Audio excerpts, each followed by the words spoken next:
The best way to predict the future is to create it. A very good afternoon to everyone.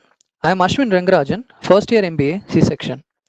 It's my honor and privilege on behalf of Christites in welcoming Mr. Swaranjit Singh, Senior Manager, Bendigo Bank, Australia, to a corporate interface session. He has an overall experience of over 17 years in Australia within banking across disciplines including financial crime, credit, and operational risk. He is a proficient people leader and believe in make it happen and out of box thinking. For the last 5 years, financial crime has been the focus with the demonstrated expertise in strategic use of data, strong problem solving and delivery focus with governance at the forefront. Also, he is pursuing a course in digital transformation strategy to further strengthen the use of data analytics, computing and technology, people skills, and the management and technology degree in harnessing the potential of data in the digital world. Today, he's here with us for discussing the topic Rome wasn't built in a day, where the aim of the session is to take you through a journey that will help you build your own journey, especially in your corporate life, and lead a sustainable, principles led personal and professional life. Looking forward to this exciting session, we, the MBA students of Christ University, welcome you, sir. I hope this will be an interesting and engaging session. Over to you, sir. Thank you very much, Ashwin. Indeed, I'm glad to be back. And I'm sure I would, as you mentioned, it's a journey that we're going to sort of discuss today. I hope I take you through the journey and what I've learned during this journey of my life so far. And the aim is, as Ashwin said, to make sure that you have a sustainable sort of professional and personal life. But these principles that we're going to discuss today can be applied across throughout your life. So thank you very much, everyone, for giving me an opportunity to help you understand. Before we start, I just want to make sure I set the scene right. This is not an academic session, and it requires each one of you to have a bit of a time where you can just focus on yourself and understand the hidden meanings behind these principles that I'm going to take you through today. So I would appreciate, although I can't see you or I can't hear you, but I would appreciate if you can just remove yourself from all the distractions that are around you and just focus entirely on the session. Also, during the session, there are some poll questions, and I would appreciate if you give some honest answers. And there would also be an opportunity to have some question answer session towards the end of the poll. So as I mentioned earlier, this is not an academic session, and I'm not going to talk about any particular subject or subjects, as you are already in the hand of capable and sort of experienced professionals and teachers who can take you through that journey.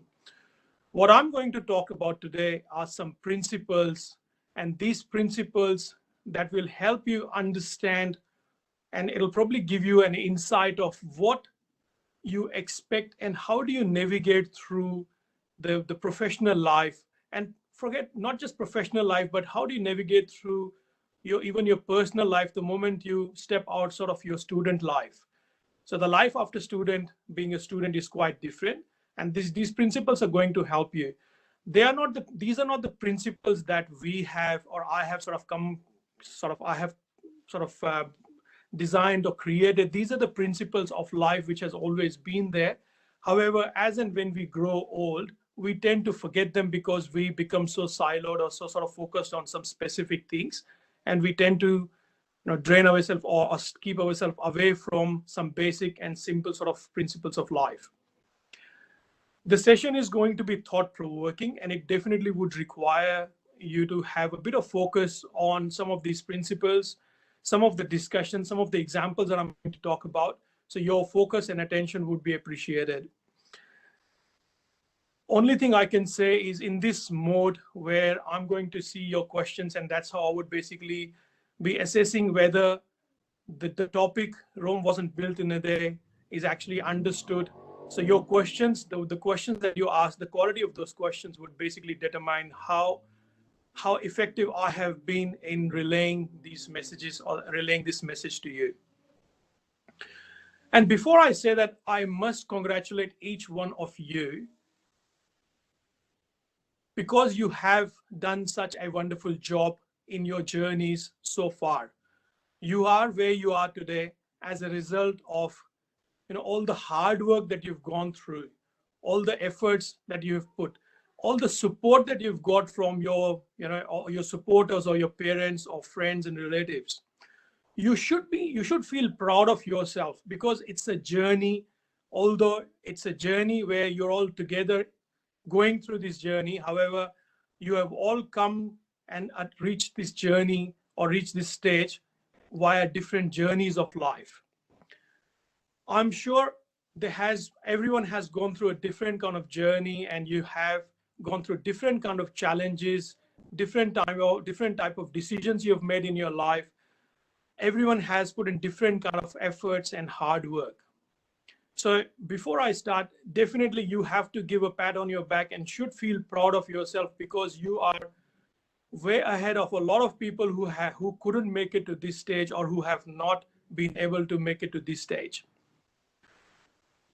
And saying that, I must also say that there is one thing which we should never ever forget in life, which is the gratitude.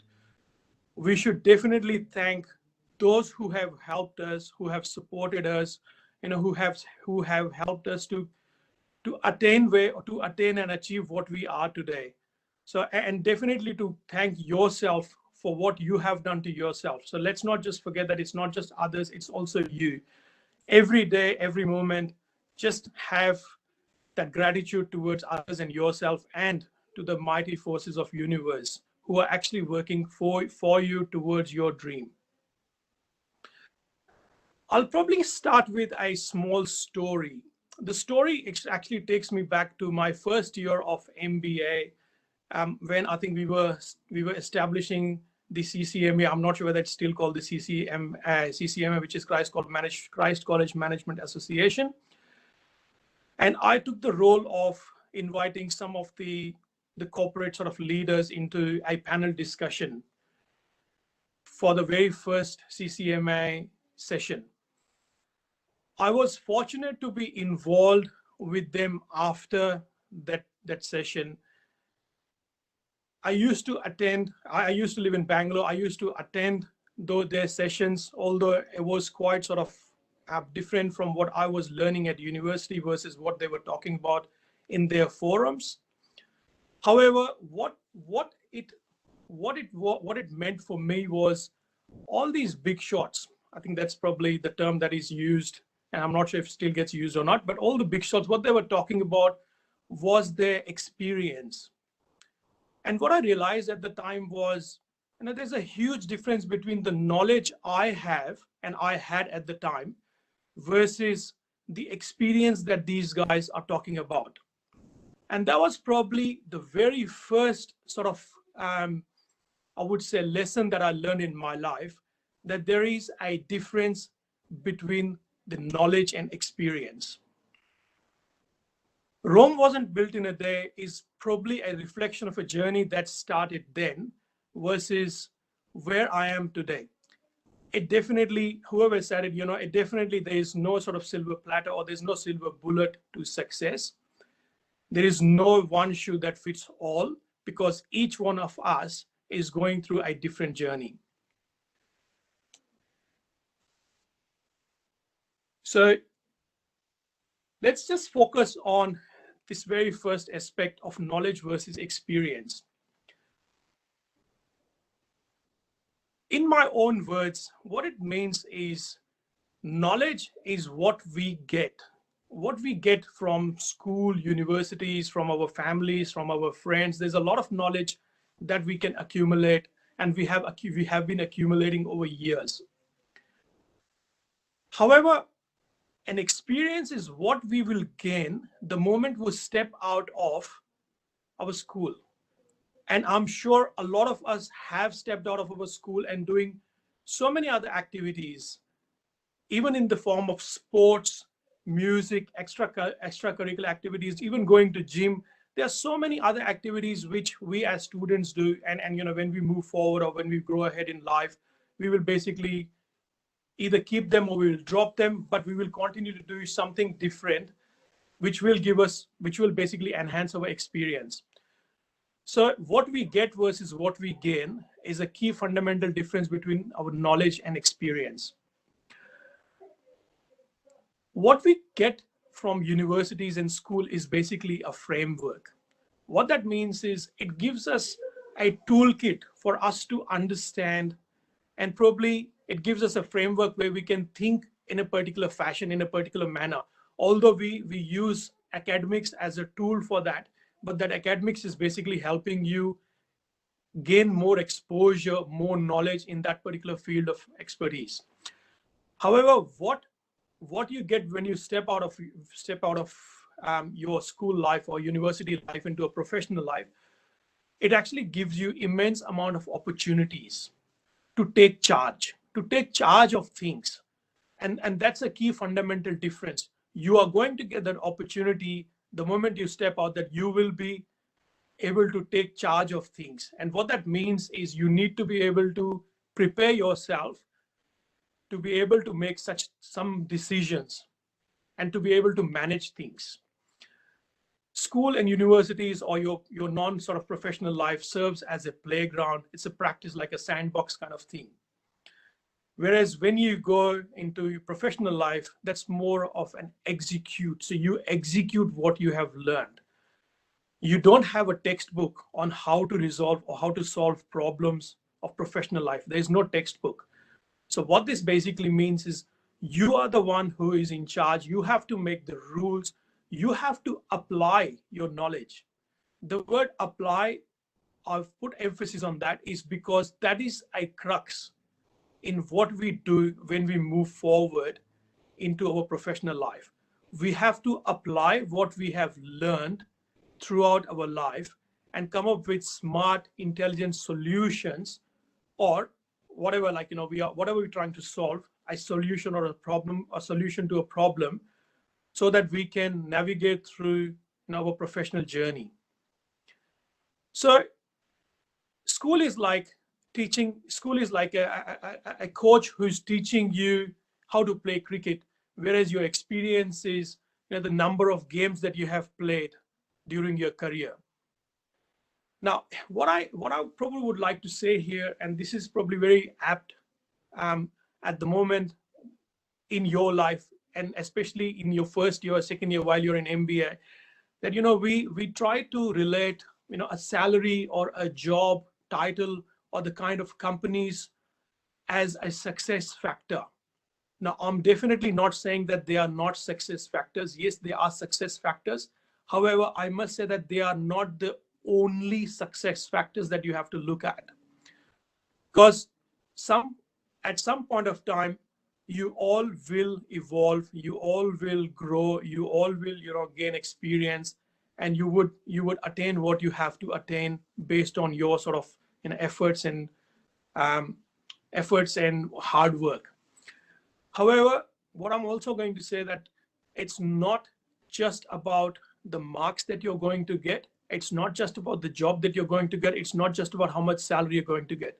What's important being a first year or a second year student is that there is a lot more than that that you need to learn as part of your journey at Christ College or during your MBA journey.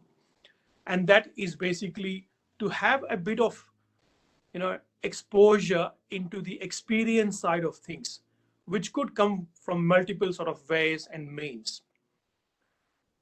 I also would like to say that the material life is definitely important. However, it's not that important, because every player who has played cricket hasn't been a man of the match for every match. There are ups and downs.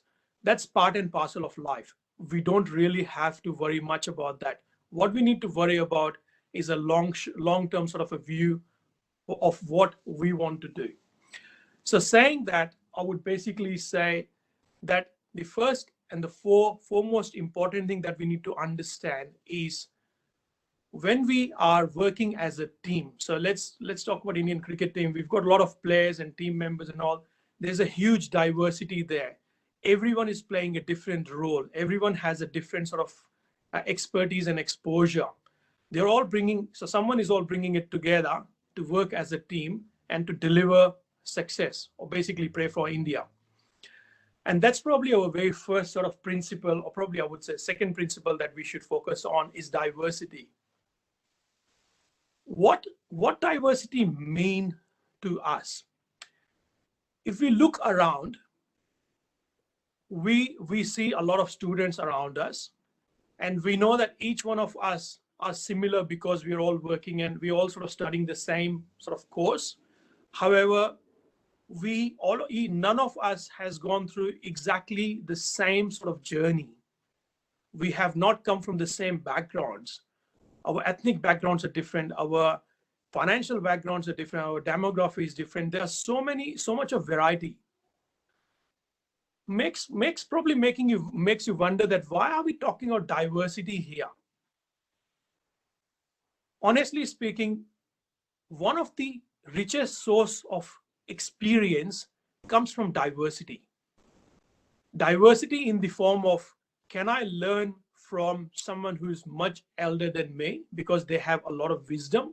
Or I can also learn from someone who's much younger to me because they don't have, or they haven't sort of molded themselves into a particular format or a structure. They're like flying like a free bird. So I can learn from them. My learning doesn't have to come from a particular source. It can come from anyone in any way, shape, or form. And that's what diversity brings to us. That's why I like diversity. I would definitely love to chat with people from different cultures, people from different age groups, people from different walks of life, different professions, just to understand not what they are doing, but how they are thinking. What is it that's different about them? What is it that's more positive? And what can I learn from them? That doesn't mean that I have to follow them. It just means that I need to learn from them. There's also another aspect that we need to understand from diversity. When we look around, and as students, and I'm sure I have also gone through this, and maybe a lot of us have gone through this. When we are studying, we go through ups and downs of assignments and papers and marks, and there's a lot of competition. However, what this means is, when we all get the same paper, why do we get different sort of marks? There's definitely something that we need to think about. The other thing that we need to think about is, if we are sort of all sitting together, why are we becoming more judgmental, and why aren't we sort of learning from other person? So what that means is, we tend to get into a mindset where we tend to categorize people into different boxes. Fair enough. That's probably something that's about you. That's not about the other person. And always remember that it's about you. You are the one who is judging it. I would probably flip it, and I would say, rather than judging, I would say, why are they different? What is it what is it that they are doing that I can understand, and how we can sort of learn from each other? The second thing that I would say is, and especially when we are student, we do compare quite a bit, that why things are happening the way things are happening for someone else and not for me. Well, that's true, things do happen. But again, if we appreciate and understand each person and their journey and what they have been doing, which you're not aware of, which is not visible to you, which is beyond what you have seen, how would you be able to compare yourself with others? So I would basically flip it again, and I would say, I would collaborate with those people.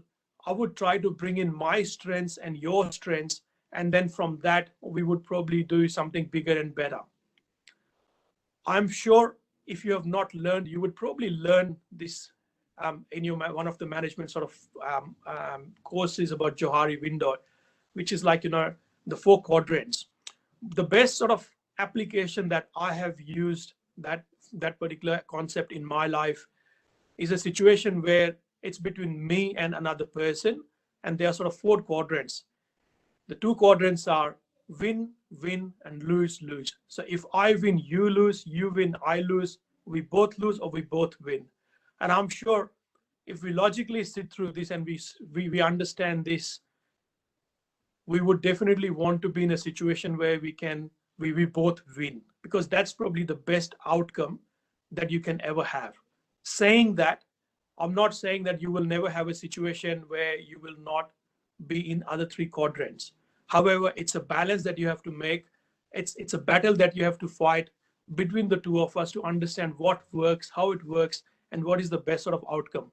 Sometimes you got to make harsh decisions, which basically means that you might win and the other person might lose, or vice versa, or you both might lose. But the best solution possible is win-win. Diversity and applying these positivities, removing yourself from the obvious or going beyond what's not visible to you, it helps you remove the bias that you have within your head. At the end of the day, it's in your head, it's not in other person's head. So it helps you remove that bias about others, which actually is making you and your personality and your mindset to work in a particular fashion. It's actually limiting your abilities to grow, to evolve, to elevate yourself. And it's making you more negative than positive. So the important thing here is, the more we can learn from diversity, the more we will become a more positive person. And that's where I think we would try to aspire ourselves, and we can become what we want to become. At the end of the day, what it basically means is, within the diversity, how do I find myself? And that's the journey we're going to go through now. It also brings us to a poll that I'm going to ask. Now, as I mentioned earlier, we don't have to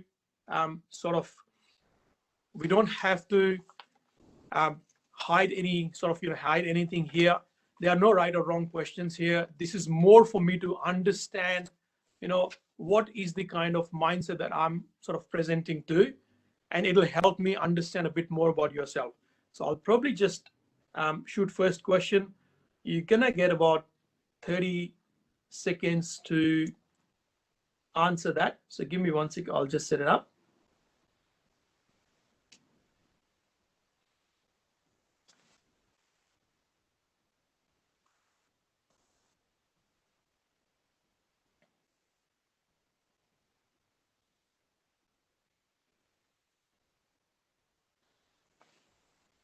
Okay.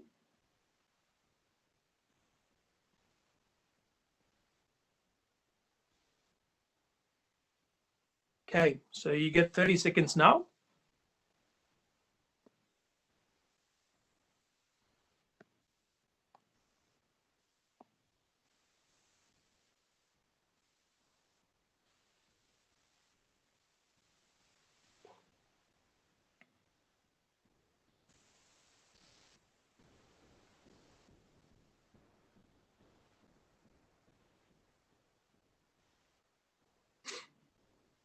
What about 10 seconds left?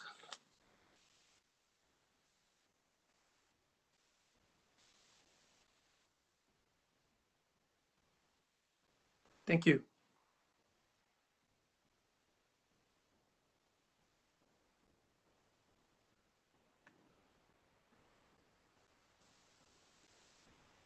So I'm just going through the outcomes, and I can see a lot of you have answered the very first option, which is my goal. The second best option, so option B is probably the second rated option, and then we've got C and D in that order. Look, definitely that's probably what I anticipated and expected as well. I'll probably just have another question, and you'll get 45 seconds for that. Be open and honest about your answers. Okay, so there we go.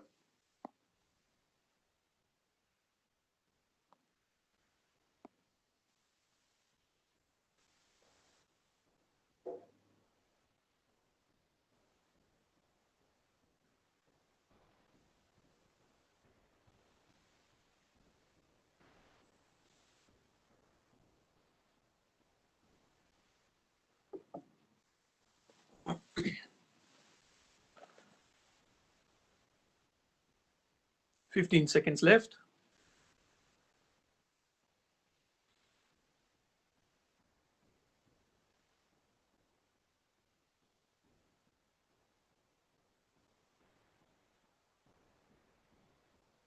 Thank you. Lovely. So just looking at the answers here.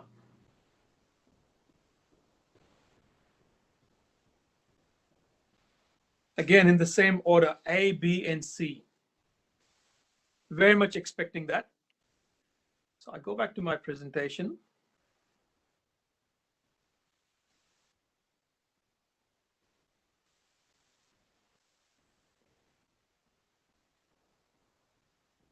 Okay.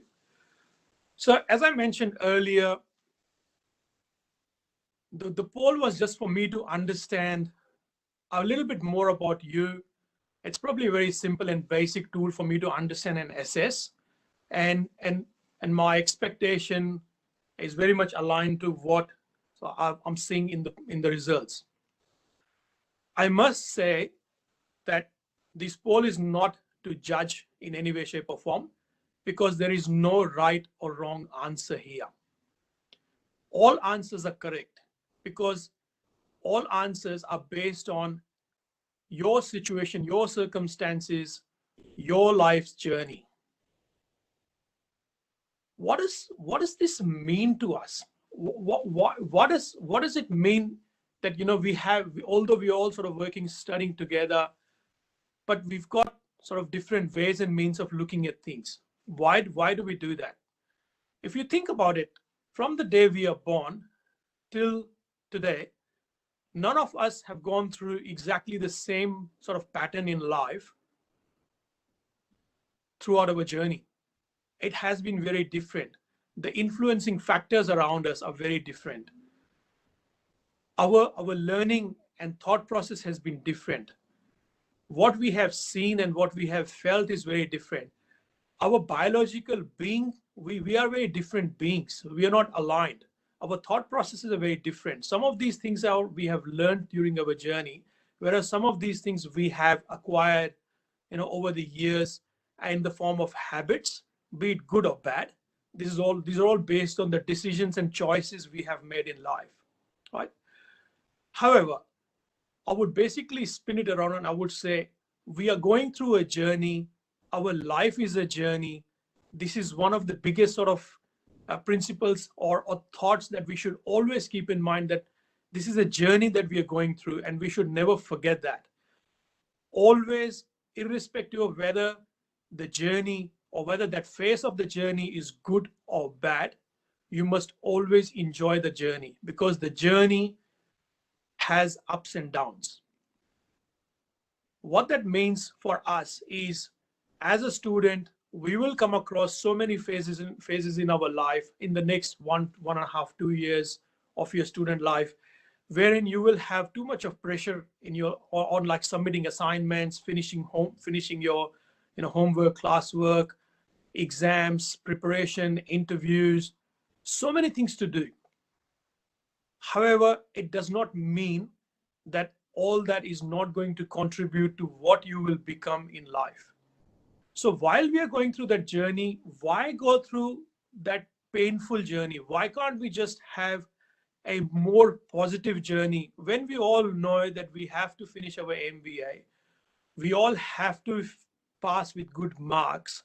We all have to submit assignments on a day. Why can't we make our journey more positive by managing self in such a way that our journey becomes more enjoyable? And I'm not saying that a lot of you or each one of you or any one of you is actually going through this, but I'm sure if you do a retrospective of your own sort of journeys, you would get to know what kind of player are you. Are you like Dhoni, who takes the match till the end and then hits it, or you would want to make sure that you become more aggressive like Kohli? There are different sort of ways and personalities. So you would need to do a retrospective of yourself as to how you can make your journey more enjoyable. With journey, what it basically means is every journey has a destination.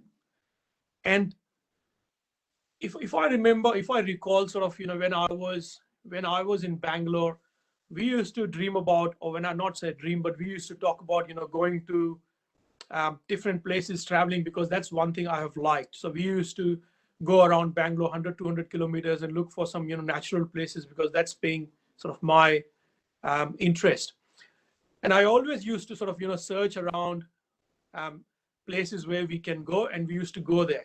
So I always used to have something in my head that this is what I want to do. And that's how we used to sort of start planning, identify opportunities or places where we can go. What does it mean? When can we go? How far is it? Who needs to go? So all that comes with it. But what this basically means, the very first and the foremost thing that I need to have in my head is a destination. And that destination can be in the form of a tangible thing, or in the form of an intangible thing, or it could be, your dream, which you're aspiring to become. It doesn't mean how big or small that is. You need to have a destination. Effectively, you can compare this with a thought that I always share with some of my friends. Is like, if given an opportunity, you will be dropped in Sahara Desert without any navigation tool, anything, and you don't know which direction you have to walk towards. You have to come up with your own ways and means of identifying some journey, and you would definitely start walking in a direction. You will not know which direction is right or which direction is wrong, but you have to make that call. You will make that journey. In that situation, that's more of a very different situation, whereas most of us are not in that particular scenario at the moment, because we all can and have an opportunity to think about ourselves, to have a dream, to have an aim, to have a goal. What this basically means, and while we're going through this journey, we also need to be conscious of few things. Those few things I basically call as one of the sort of key principles that I follow is to have a bit of a balance. And how do I have that balance? This is probably a more of a toolkit that you can use. And when I say toolkit, means whenever you think about spending your time, or your efforts or energy, just have a bit of a thought about how you are going to balance it. The balance is between how much time you want to devote in gaining knowledge versus gaining experience. And we know that if you, I'm sure, like, you guys are reading a lot of books, but if you read different personalities of the word, or different sort of, the big shots of the word, none of them have gone through the same journey. Some of them have actually come through, real challenging times or challenging sort of journeys, whereas some other guys have come through fairly smooth, because they've all done hard work, but their journeys are different. Some of them have actually spent more time in gaining knowledge and less on experience, whereas some have straight away gone into experience and, have not spent much time on gaining knowledge, but they're all successful. So it's a balance that you have to make between how much time you want to devote on gaining knowledge versus applying that knowledge in the form of getting experience. We all know the next four words: EQ, IQ, SQ, and AQ, which is the newer one, which is more adaptability. How much time we are devoting on ourselves in these four quadrants. If we don't understand ourselves, how are we going to sort of, evolve and become a better person on a daily basis? How much time are we devoting between the real self versus the virtual self, especially in today's era when, you have more friends on Facebook and LinkedIn and other profiles versus, less real friends. How much time do we have to devote? How much effort you want to put on, your personal versus impersonal sort of engagements? How much time you want to spend within your family? How much effort you want to put within your family on your friends versus yourself? How much time are you spending on me versus we? You have to make a judgment, and you have to have a balance between these things. The moment you have an imbalance, things don't work that great. The other thing that I would like to share from my own experience is, so we all know that coin has two faces, so which basically means that every decision that we take, every choice that we make, we are going to bear the consequences of that choice. I go back to the same point. If you do a retrospective of what you have done in your life and you do some silent brainstorming, which means you sit together for a couple of hours with yourself, with all the distractions removed, and just think about your journey in life, some key decisions that you have made, what you have done to yourself, you will actually be able to understand what pros and cons and what are the consequences in the form of negative consequences or positive consequences that you are either you know you're enjoying today or not enjoying today. They're all based on a decision or choice that you have made. That's history. What has happened yesterday is history. I'm not a big fan of history. What this means is, what can I learn from those consequences or from those decisions or choices that I've made, and how can I make them better for future, right? I don't have a magic ball or magic wand which can tell me, or a magical mirror which can tell me what's going to happen in future. But effectively, what I can do is I can learn from my previous experience, learn from the choices I've made, learn from what I am today because of those choices, and how can I make them better. And then again, at the end of the day, I would still thank myself for the choices that I have made, so that I know that what I made, I stand by them, and I am where I am today. I have the option to pivot myself today. I don't have the option to pivot myself. I can't go back into the past and pivot. I have the option to pivot myself today, so I can make a better choice today. However, you should thank yourself, either for the good reasons or for the bad reasons that has happened in the life, but because it has brought you to this level today. Saying that, what it also means that we need to do a lot of sort of digging within, and that's probably the next sort of journey that we need to take where we are today. Now, saying that, I know that I'm talking a lot about journey and all this. It's just because I like the word journey quite a bit, for the reason that if you start to think from the roots of the tree, and how they spread and how they go and collect different sort of um, go into um, different parts of the ground, depending on how hard or soft it is, depending on where the water and nutrients are. Basically, that's how they tend to get more and more nutrients, and they tend to grow. Each one of those root is also a journey. This journey that I'm talking about here is finding yourself, is basically finding those roots as to how you need to evolve, how you need to grow externally. But we know that beneath the ground, there's a lot of hard work that you are doing, or you're going through, or you will do to grow as a big tree. So I've touched on this point before. We all get the same exam paper, same assignment. However, we all get different marks.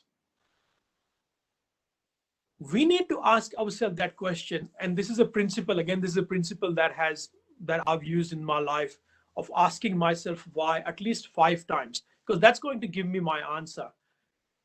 Why did I get less marks? Why I did not get the marks that I was anticipating? Did I miss something? Have I missed to understood the actual problem? Could I have spent a little bit more extra on identifying the problem, adding more flesh to the skeleton of the problem that I'm solving? They are the different sort of questions that you would ask yourself. And at the end of it, you will probably understand that, yes, these are the things that I would have done, which would have fetched me better scores, better outcomes. So that's probably one thing that you should practice if possible, because your mistakes, your learnings are going to determine what you're going to do in future. The next point is around 86,400, and I'm not sure how many of you actually understand this number. I would probably, I don't have a poll for this, but I would probably say that, if every day you get, let's say, 86,400 rupees in your account, what would you do with it? The moment you get this amount in your salary, it will be taken away every midnight, and you would be receiving again another set of 86,400 every day. How would you spend that money? What would you do with it? Now, I relate this back to something that if you guys know, that's well and good. If you're not, the 86,400 is basically the number of seconds in a day that you get. Each one of us get exactly the same number of seconds in a day. Yet, all of us are not the same. All of us are not working towards the same. We are all, we are all, as a student, we are all different. As a student, we are all in different sort of, academic, I would say academic levels, our intellectual levels, our emotional levels, and as professionals, or even in your personal life, people are at different sort of professional lives, professional levels. Financially, they are different. Emotionally, they are different. Why? It's about how you are managing your time. So all these tools that I have sort of written here, you just need to put all of them together and identify these as different toolkits which helps you understand and basically helps you understand and come up with a solution for yourself. You need to manage your time in more effective way. Do I need to spend more time? And again, this is where the balance comes. Do I need to spend more time on studying versus going to gym and playing? How much time do I need to devote on my health versus my academics? Do I need to worry about, you know, um, sort of going for movies for my entertainment versus, meditation kind of thing? There are different aspects to life, and every person is different. So there's no one solution that fits all, or no one shoe that fits all. What it basically tells me is that it's all actually about me. I am the one who's in charge of my own destiny. So I need to do a lot of introspective, a lot of assessment of my own. I need to focus within. That's probably a key thing that I have realized in my life.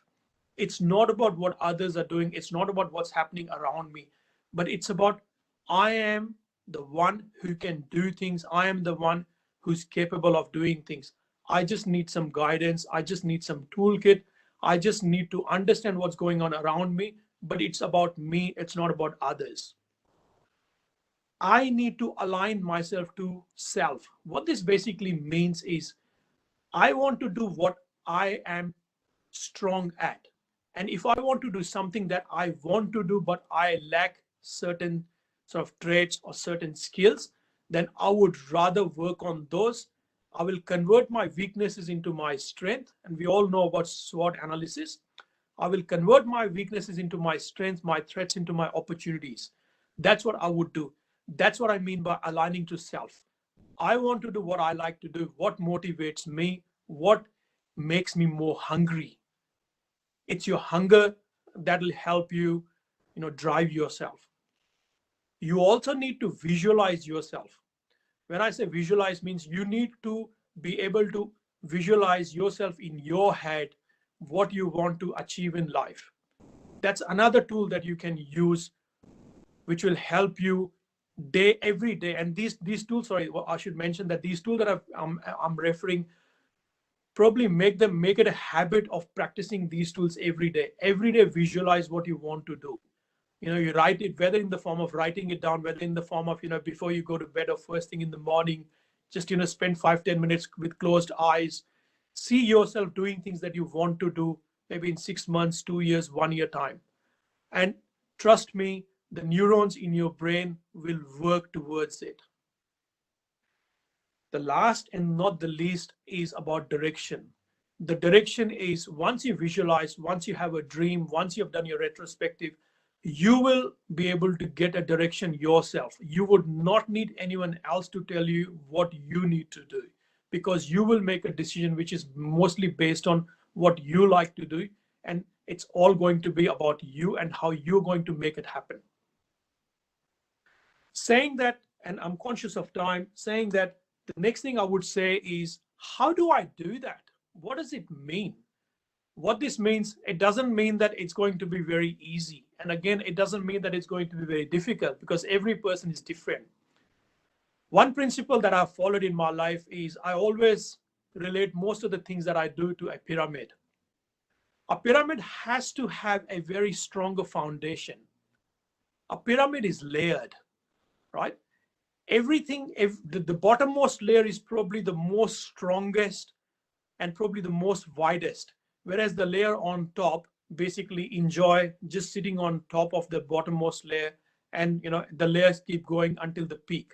So what it means is, at peak, the opportunities or the outcomes or whatever you're trying to achieve, that's your sort of the ultimate goal. However, you can't reach that goal in the absence of not going through these layers.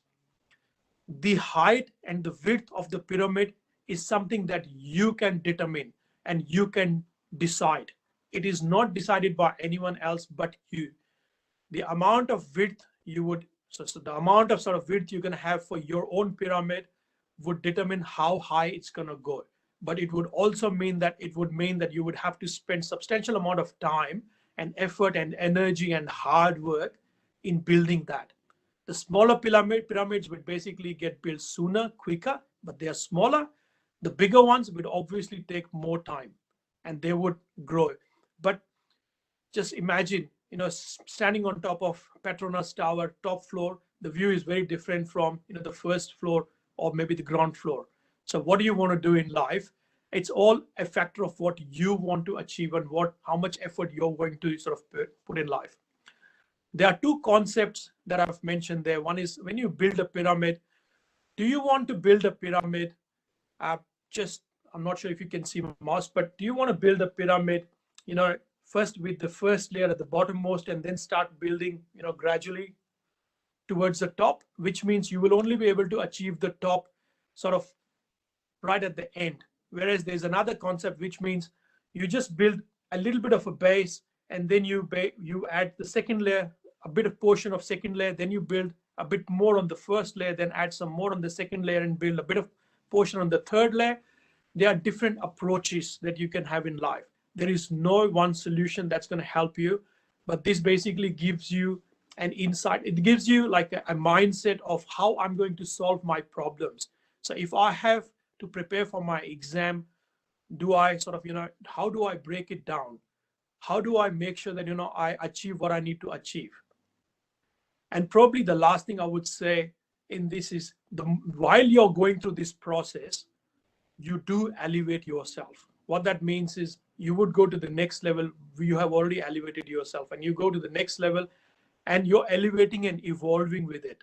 So what this means is, you're not repeating the same steps. You will learn from the first step. You would basically add something different. You will make it more efficient, better, and then the next one will be much better. And that's how the process goes. It's a process. It's not something that cannot be achieved, but the process is not a process which is written down in your books. It's a process of how you practice, how you use your toolkits, how you use your wisdom. The last but not the least, I'm sure you all have seen the word calculus, in your sort of probably year 10, year 9. I really love this because it basically tells me that I am my own limit. So what it means is, if I am function fx, which means what I want to do, a is my bottom limit and b is my upper limit. What I do with my life is determined by what I want to. So how do I set my limits?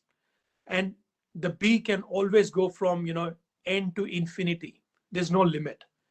You are the one who are going to determine your own limit. How do I do that? It's done by constant application of your knowledge. So what that means is, the moment you step out of your university days or your student life, do not stop focusing on increasing your knowledge. You have to focus more on applying that knowledge and gain experience, but do not stop learning. Keep learning, because it's the learning that helps you stay aligned to the external environment, to the changes that are happening around you. So you need to keep learning. Always remember that in calculus, you always take baby steps. So x is equal to 1 is your first scenario. Then you go x is equal to 2, 3, 4. And then, you basically expand it to x into n, and then it goes to infinity. So always take baby steps first. Don't try to boil the ocean. Take one step at a time. You will eventually boil the ocean, but take one step at a time. And while you're doing that, you will succeed in the smaller sort of gains that you've made. Always thank yourself, celebrate that success, and then look towards the next step or next sort of action that you have to take. And as I mentioned earlier, I think it's about repetition versus innovation. The more you repeat, the less innovative you will become. But the more innovative you will become, you are basically, what it tells me, that you're more learning from the repetitive process, and you're thinking of new ways and means of applying the same principles, applying the same knowledge to solve a problem, or to do things that you want to achieve, to basically work towards your goal. Have a balance between strategic thinking means never stop dreaming in your life. It's a habit of everyone that the moment we go into professional life, we tend to become more traditional. Now I've got a job. Now I need to think about my family, my life, my house and stuff like that. Yes, they're all part and parcel of life. We need to do something about it. But you also need to think that you need to keep evolving yourself. So you have to spend some proportion of your time, be it 5%, 10%, on your strategic thinking of what you want to do, how you want to evolve, effectively, how do you want to grow your pyramid, right? Reward yourself at each step. Reward. You must celebrate every success. And from failure, you must learn. And the last but not the least, I would say that read, read, read. If you haven't read, there are so many books that you can read. Stephen Covey's 7 Habits of Highly Effective People. What to say to you, what I should tell myself when I'm talking to myself. That's another book. There are so many books about how to evolve your own mindset. And that's probably what I would say in my last slide. I've got some sort of thoughts for everyone. The first one is, if you want to see a change, and these are some famous sort of thoughts: you be the change, don't wait for others. You should write, you should not forget, because if you don't write, or if you don't dream every day, if that repetition doesn't happen, you'll forget. Yeah, I mean, yes, we focus on short-term things, but never sort of lose the focus from the long-term view that you have. Again, if you really want to do amazing things, you have to think different. Insanity, you can't achieve better, bigger, and better things by repeating what you've already done. And yeah, you have to keep moving. You have to keep moving, whether at a faster pace or a slower pace, you have to keep moving. That's all I would say. Look, I understand that the room wasn't built in a day. It wasn't planned to be like this. It was just that people work together day in and out. They lay one brick each at a time. And eventually, what we see today is Rome. Thank you very much.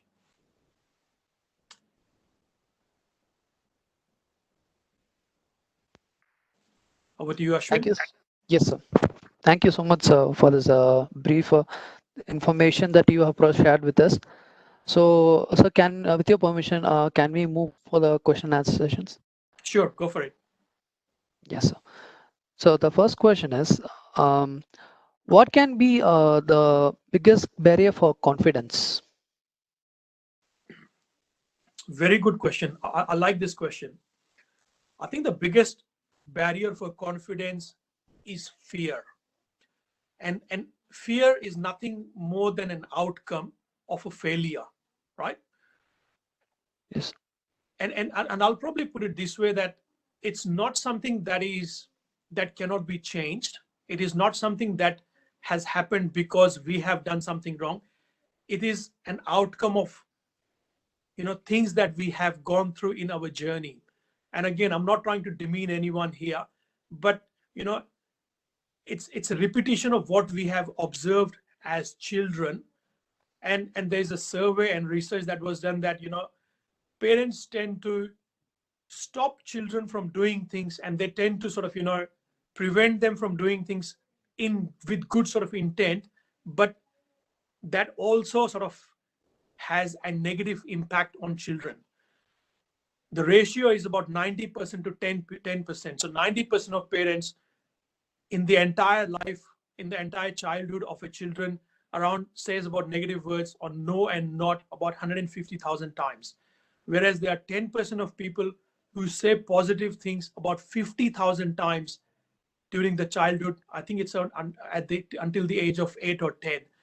But the impact is so different that the confidence in someone who is a go-getter versus who is lacking confidence.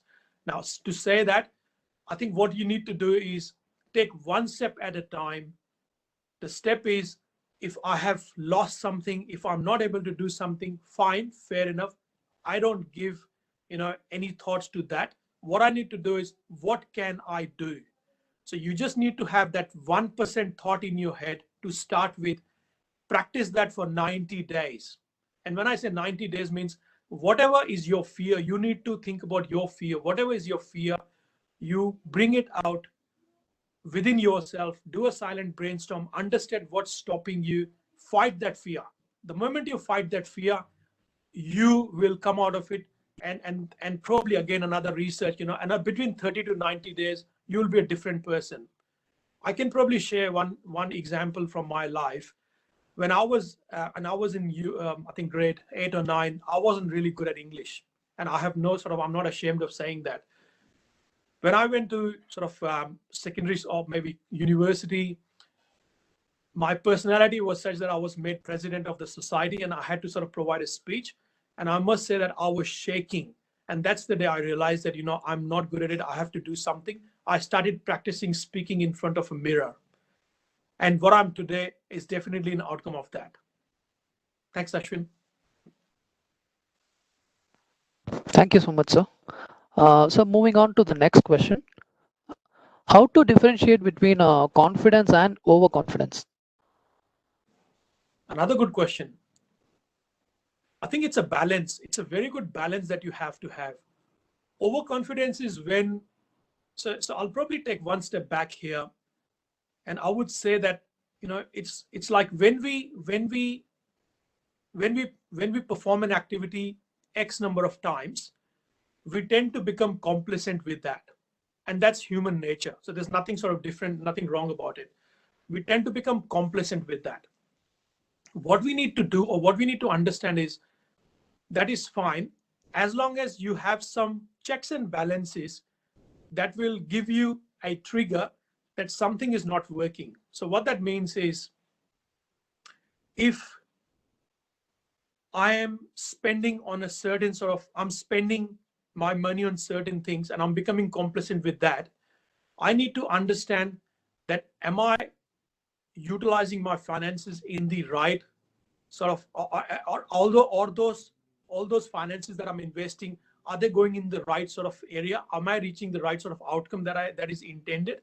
Because when you practice the same thing you're confident about, you need to understand that the environment around you is also changing. So you need to constantly evolve, and you need to ensure that whatever you're confident at, that particular level hasn't moved.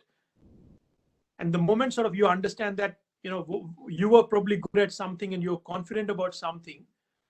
However, if something has moved, you need to ensure that you understand that that confidence is still intact. The overconfidence part of that is you try to introduce bias within yourself, where you think that, no, it's working because I'm really good at it, and you tend to oversee things.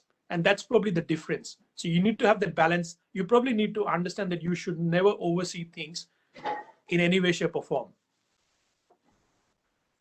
Thank you so much, sir. Thank you for that. Ashwin? So, yes, sir. Can you hear me? Yeah, sure. Okay. So moving on to the next question. Um, how to be a team leader when we are dealing with the people from various phases of life? What are the things to consider then? Fantastic. So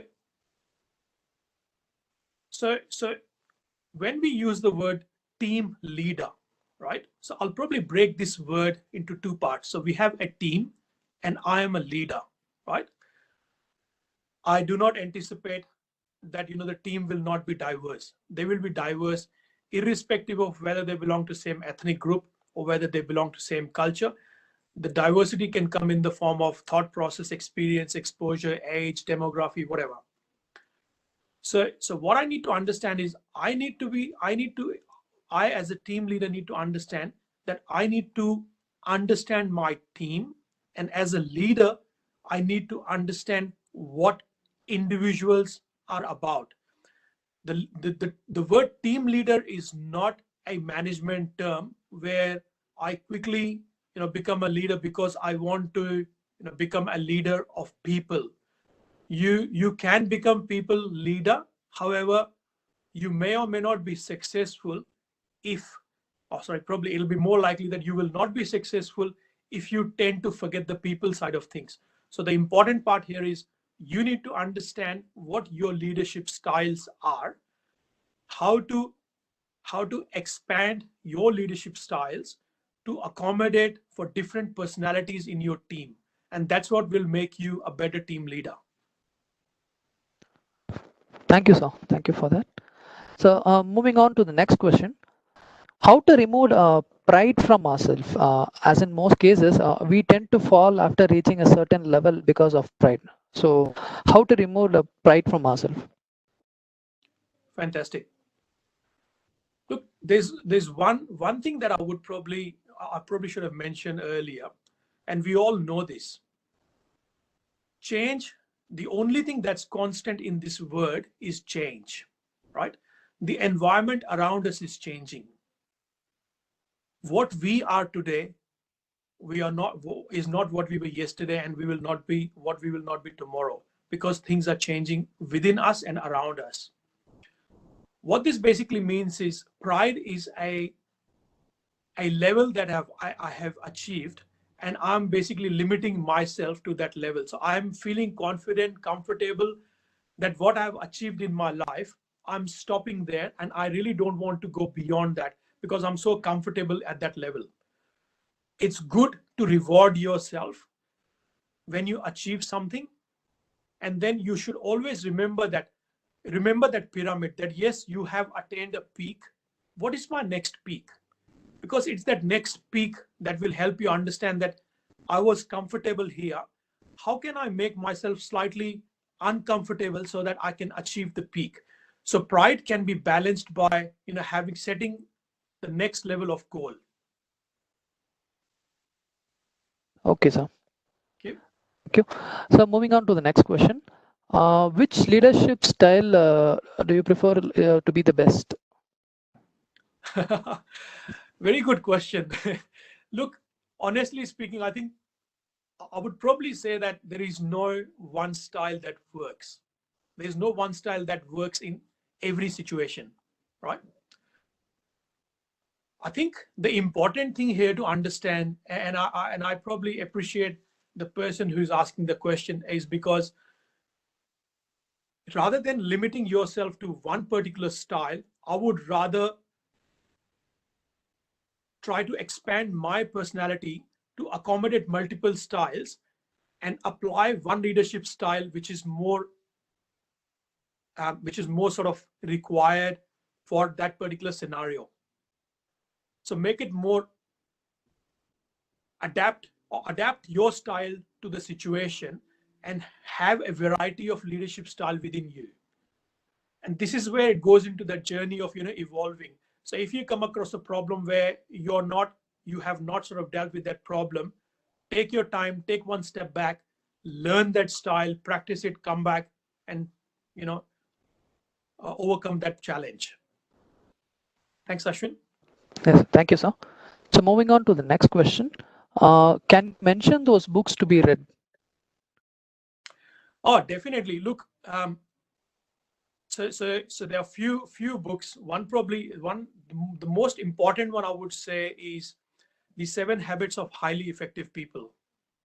That's a very old book, and probably you don't really have to read some of these books. Actually, some of these books have been converted into YouTube videos, and you can actually listen to there's immense videos with 5 hours, 3 hours sessions.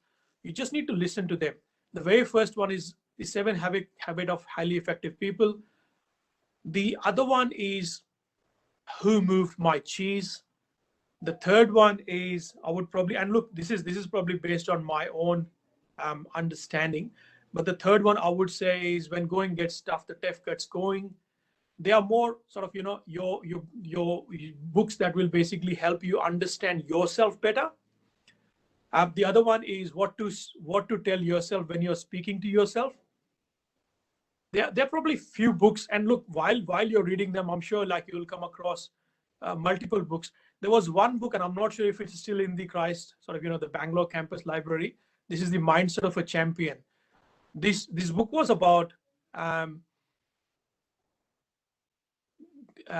Olympians who were about to go to Olympics, but for some unfortunate reason, some sort of health concerns, they were presented with a challenge that they may have to sort of withdraw their Olympic sort of goal, withdraw from the Olympic goal. But what they did was, in this book, they talk about the mindset that they came up with to overcome that challenge. And despite having these sort of, despite becoming physically challenged, they actually overcame that and they actually won gold medals. I don't know the name of the author, but it's called Mindset of a Champion. Thanks, Ashwin. Thank you, sir. Yes, sir. So moving on to the next question. So how important is taking risk in a career and coming out of the comfort zone? I would say 100% important. So why I say that, Ashwin, is when we say we take risk, what does that mean? What it means is we actually want to do something that we are not confident of, we are not prepared for, we don't understand anything about it, but I still want to do it because I want to do it. It's something that I want to do from within. So I'm sure I have a desire to do that. I'm sure I have a dream to do that. Fair enough. What it means is when you start, it's like, when baby is crawling and trying to sort of, stand and run, I've not seen any baby which will not fall. You will fall. However, the baby is taking the risk of standing up. Similarly, you need to think on those lines that you have. If you don't take risk, there are no rewards. There's nothing that comes without risk. So I think there's a saying that, if there's no risk, no gain. So you need, if you're taking risk, it basically tells me that you're thinking about doing something that you want to do, which you're not prepared for. I would rather spend a lot of time in preparing myself, understanding what it is, and then I would also sort of focus on how I can start step by step. I don't have to plan, I don't have to have a detailed plan. I just need to have a direction. I just need to have some sort of an understanding. I don't need to sort of, think about the building is going to look square, rectangle, triangle, whatever. I just need to know that I need to have a building, and I'll start to lay one brick at a time. And while I'm building it, I will come up with new ideas, new ways of doing it. Eventually, the building will be there. Whether it'll be square, circle, rectangle, triangle, doesn't matter. That's what it is. So taking risk is definitely a very good thing to do. The only word of caution I would say is you only take risk when you are determined to do something. You don't take risk where you really don't understand and you don't want to do. And even if you want to take risk where you don't understand and you don't really, are not prepared for it, take a smaller risk first, test the water, and if it works, even if it doesn't work, that's fine. Test the water again, test the water a few times. It's like, when you go into share market, you spend $100, $500, 500 rupees, 100 rupees, whatever. You will lose, that's fine. That's your risk appetite. That means you're okay to lose that much money. But what you're gaining is you're gaining immense experience from that. What that means is if you do that for 10 times, the 11th time you will make the right decision. So take smaller risks to start with. Thanks, Ashwin. Thank you, sir. So due to time constraint, we will go to the last question for this session. Sure. The question is how not to linger to the past and live life without regret. How to retrospect this time. Absolutely. Look, I would probably say that unfortunately, most of us, and I say most of us means, again, this is more research based, that we do linger on to our past. That's probably because, one, we are not, probably we don't have a goal, we don't have a dream. The moment, so it's like um, you are looking behind, you're sitting and you're looking behind because you don't have anything to see in the front.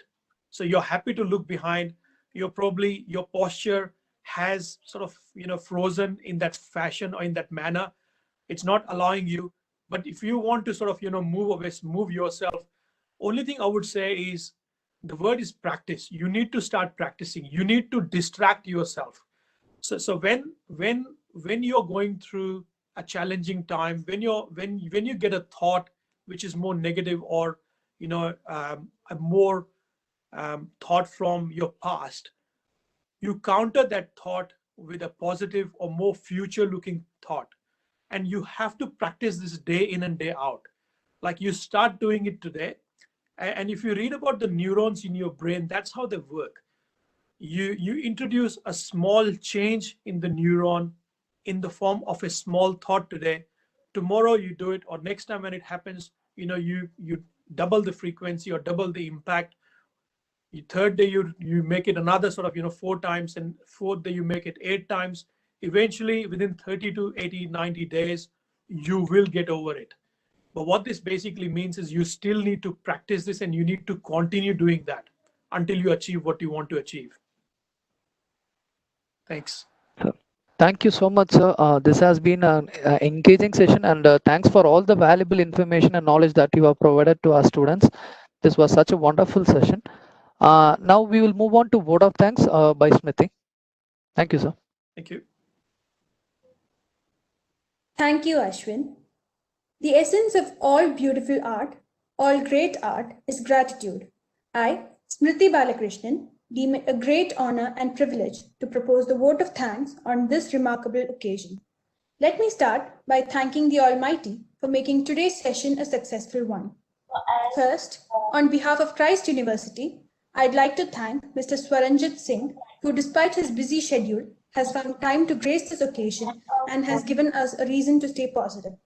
Thank you, sir, for sharing your remarkable journey and the business strategies that took your organization to new heights with us, and for enlightening us on Rome wasn't built in a day.